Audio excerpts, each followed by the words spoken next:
Munnar royal view double decker ബസ്സിൽ യുവാവിന്റെ അഭ്യാസ പ്രകടനം. 2ാം നിലയിലെ ക്യാബിൻ വിൻഡോയിൽ കയറി ഇരുന്നാണ് അഭ്യാസം കാണിച്ചത്. മൂന്നാർ ഗ്യാപ്പ് റോഡിലാണ് സംഭവം. രാഹുൽ വിജയൻ ചേരുന്നു ഇടുക്കിയിൽ നിന്ന് വിവരങ്ങളുമായി. രാഹുൽ, ഓരോ ദിവസവും ഒരു വശത്ത് വാഹനാപകടങ്ങളുടെ വാർത്തകൾ ഇങ്ങനെ വന്നുകൊണ്ടിരിക്കുകയാണ്. ഓരോ ജീവനുകൾ പൊലിഞ്ഞു പോയിക്കൊണ്ടിരിക്കുന്നു. അതിൽ പലതും അശ്രദ്ധമായ വാഹനം ഓടിക്കലുണ്ട്. പക്ഷേ എല്ലാം അങ്ങനെയല്ല താനും. ഇതിപ്പോൾ എന്താണ് ഇവർക്കൊന്നും പറഞ്ഞിട്ട് മനസ്സിലാകുന്നില്ല.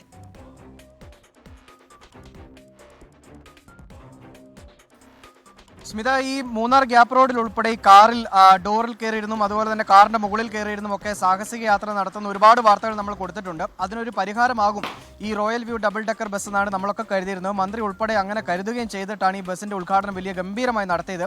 പക്ഷേ royal view double decker bus കൊണ്ടുവന്നിട്ടും മൂന്നാറിലെ സാഹസിക യാത്രയ്ക്ക് യാതൊരു കുറവുമില്ല എന്നുള്ളതാണ് ഈ ദൃശ്യങ്ങൾ മനസ്സിലാക്കി തരുന്നത്. 2ാം നിലയിലുള്ള ക്യാബിന്റെ വിൻഡോയിലൂടെ പുറത്തേക്ക് ഇറങ്ങിയിരുന്ന് അതിസാഹസികമായിട്ടാണ് യാത്ര ചെയ്യുന്നത്. ഇത്രയും ഉയരത്തിലുള്ള സ്ഥലത്ത് നിന്നാണ് ഈ പുറത്തേക്ക് തലയിട്ടിരിക്കുന്നത്. ചെറിയൊരു അശ്രദ്ധ ഉണ്ടായാൽ വലിയ അപകടത്തിലേക്ക് പോകാവുന്ന ഒരു സാഹചര്യം കൂടിയാണ്. എന്തായാലും ഈ സാഹസികമായി യാത്ര ചെയ്ത യുവാവിനെതിരെ നടപടിയെടുക്കാൻ KSRTC തീരുമാനിച്ചിട്ടുണ്ട് എന്നുള്ളതും അറിയുന്നു. ആരാണ് ഈ സാഹസിക യാത്ര നടത്തിയതെന്നടക്കമുള്ള കാര്യങ്ങൾ ഉടനെ കണ്ടെത്തും എന്നുള്ളതാണ് KSRTC പറയുന്നത്. ഒരുപക്ഷെ ഏതെങ്കിലും തരത്തിൽ ഈ ഡബിൾ ഡക്കർ യാത്ര അതൊരു വിവാദമാക്കുന്നതിന് വേണ്ടി ഏതെങ്കിലും തരത്തിലുള്ള ശ്രമം നടക്കുന്നുണ്ടോ, ഏതെങ്കിലും ആളുകൾ മനഃപൂർവ്വം ഇത്തരത്തിൽ സാഹസികമായിട്ടുള്ള കാര്യം ചെയ്തതാണോ എന്നുകൂടി KSRTC സംശയിക്കുന്നുണ്ട്. കാരണം ഈ ഡബിൾ ഡക്കർ സർവീസിനെതിരെ മൂന്നാറിൽ വ്യാപകമായിട്ടുള്ള പ്രതിഷേധമുണ്ട്.